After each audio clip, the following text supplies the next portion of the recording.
Bonjour à toutes et à tous, bienvenue dans votre site Maths et Physique en poche. Dans cette séance, je vais partager avec les étudiants de tronc commun BIOF un exercice concernant bien sûr un corps soumis à deux forces. Voilà, le sujet est devant vous.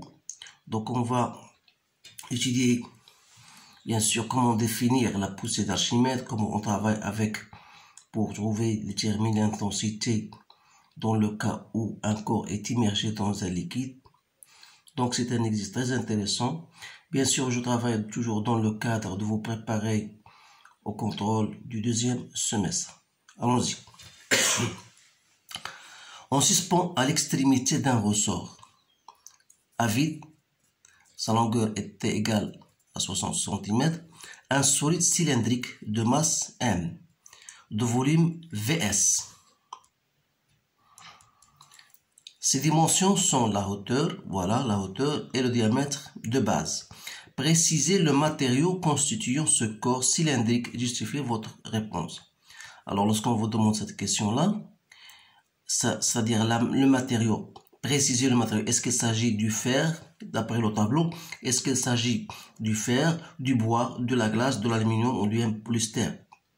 Donc, dans ce cas-là, pour définir le matériau, on doit chercher quoi? La masse volumique. C'est la masse volumique qui va nous permettre, bien sûr, de définir le matériau, bien de préciser le matériau en question. Alors, deuxième question, calculer l'intensité du poids du solide. Écrire la loi d'équilibre, puis déterminer l'intérêt ou bien le rôle de chaque condition. La longueur finale du ressort étant égale à L1, calculer la raideur du ressort. Deuxième partie, voilà, on va terminer d'abord la première partie, on va passer à la deuxième partie. Donc pour préciser le matériau constituant le solide, on a dit qu'on va déterminer la masse volumique. On vous donne bien sûr le volume d'un cylindre comme étant égal à pi r au carré fois h, et c'est avec cette relation qu'on va travailler. Donc, voilà, vous avez le volume d'un cylindre, c'est pi r au carré fois h. R étant quoi? C'est le rayon. Donc le rayon qui est le rayon de diamètre divisé par 2. Donc on a 4 divisé par 2. Donc c'est 2 cm.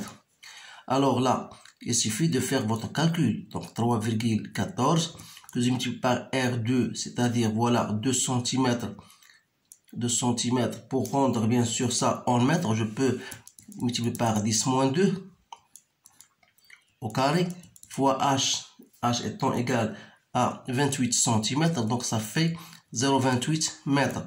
Donc vous allez trouver 3,516 10 moins 5 mètres au cubique. Donc vous pouvez soit travailler en mètres cubiques, soit en centimètres cubiques. Mais puisque votre masse volumique est donnée en kilogrammes par mètre cubique, il est préférable de travailler avec le mètre cubique. Donc on va déterminer la masse volumique, sachant que égale à masse sur volume.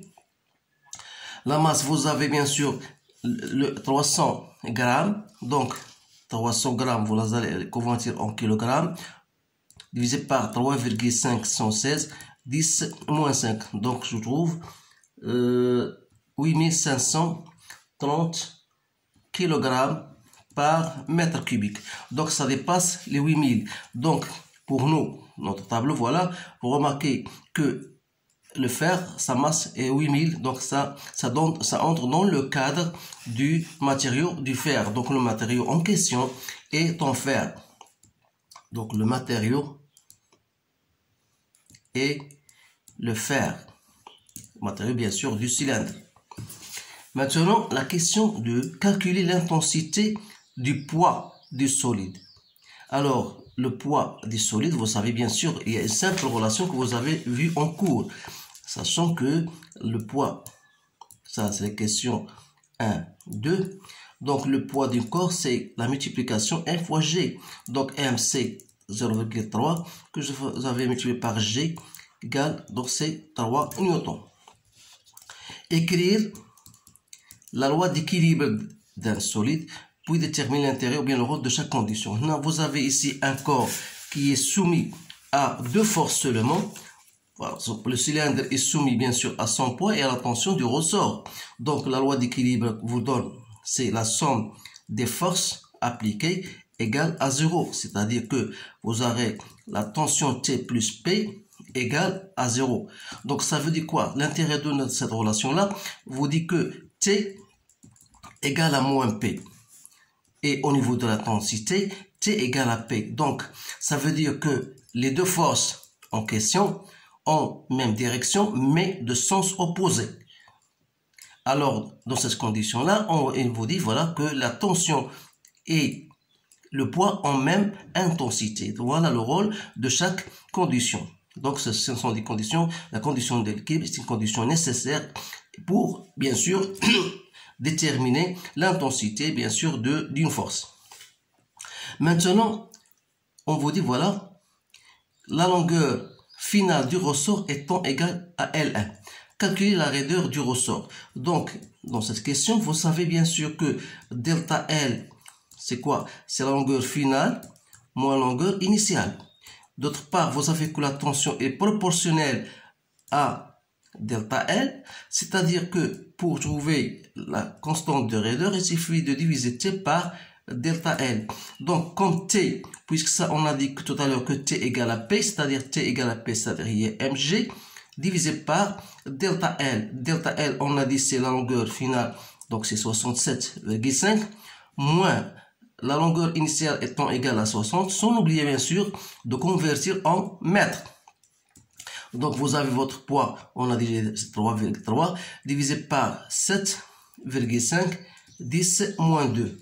Donc, vous allez, bien sûr, faire votre calcul, vous allez trouver 40 newtons par mètre. Maintenant, je passe à la deuxième partie. Donc, la deuxième partie, voilà, je vais vous lire.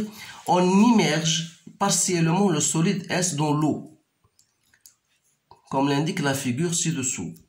La longueur finale devient L2. Bien sûr, lorsqu'on immerge un solide dans l'eau, qui est déjà lié à un ressort, bien sûr la longueur finale sera inférieure à la longueur finale précédente. Voilà, la longueur finale était 67, maintenant elle devient 64. Et cela est dû bien sûr à le fait de l'action de l'eau sur le solide. Définir, c'est pour cette raison-là qu'on vous dit, voilà, définir la poussée d'Archimède, que je vais vous dire oralement, c'est la force exercée par le liquide, qui est l'eau en général, sur le solide. Donc, si vous voulez, cette force-là, elle s'oppose à l'action du poids. Autrement dit, la poussée d'Archimède n'est autre que le poids du liquide rejeté par le solide. Donc, voilà, on va travailler avec ces connaissances-là pour déterminer, bien sûr, son intensité. Donner le bilan des forces exercées par le corps, sur le corps. Donc, on a dit que le corps S, il est soumis à quoi? Il est soumis à son poids, bien sûr. Donc voilà, on va noter ça. Donc bilan des forces. Donc le solide S, il est soumis à son poids. Il est soumis à la force d'Archimède et qu'on note FA. Et il est soumis à une tension que j'appelle T2, tension du ressort. Alors là, vous savez bien sûr donner les caractéristiques de FA en appliquant d'abord la loi, parce qu'on vous donne déterminer l'intensité de la tension T2. Donc, pour déterminer, pour la question de 3, déterminer la tension T2. Vous savez que T2 n'est autre que proportionnel à delta L. C'est-à-dire, dans ce cas-là, pour nous, c'est K delta L, c'est quoi? C'est L2 moins L0. Et par conséquent, T2 n'est autre que K. On a déjà trouvé K, 40 newtons par mètre. Donc L2, vous avez L2, c'est 64,5 moins 60, sans oublier à convertir. Donc vous allez trouver T2 égale 1,8 newton. Voilà. En appliquant la loi d'équilibre, déterminer l'intensité FA de la poussée d'Archimède. Donc, la condition d'équilibre, bien sûr, c'est quoi? Vous avez la force d'Archimède, vous avez la tension T2 et vous avez le poids du solide. Donc, tout ça égale à 0. Donc, si vous projetez cette relation, bien sûr, ça c'est une vectoriellement. Si vous projetez cette relation selon, vous prenez comme axe, bien sûr, ce sens-là, vers le bas. Donc, le poids, bien sûr, reste toujours la même, c'est P, mais FA et T2 sont composés. Donc, ça va vous donner moins FA moins T2 égale à 0. Donc, je peux déterminer dans ce cas, FA, c'est quoi? C'est mg moins T2. Donc, application numérique, FA égale. mg, c'est déjà 3, moins 1,8, ça donne 1,2 newton. Voilà l'intensité de la poussée d'Archimède. Donnez les caractéristiques de FA. Donc, les caractéristiques, ça revient à donner, c'est-à-dire le point d'application.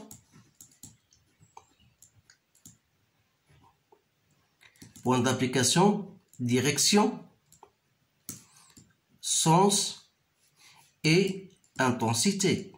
Voilà les caractéristiques. Bien sûr, le point d'application, c'est le centre, on peut prendre, c'est le centre de cette partie immergée. Donc, on dit centre de la partie immergée du solide S. Donc, la direction, c'est une direction verticale, pas de problème. Le sens vers le haut.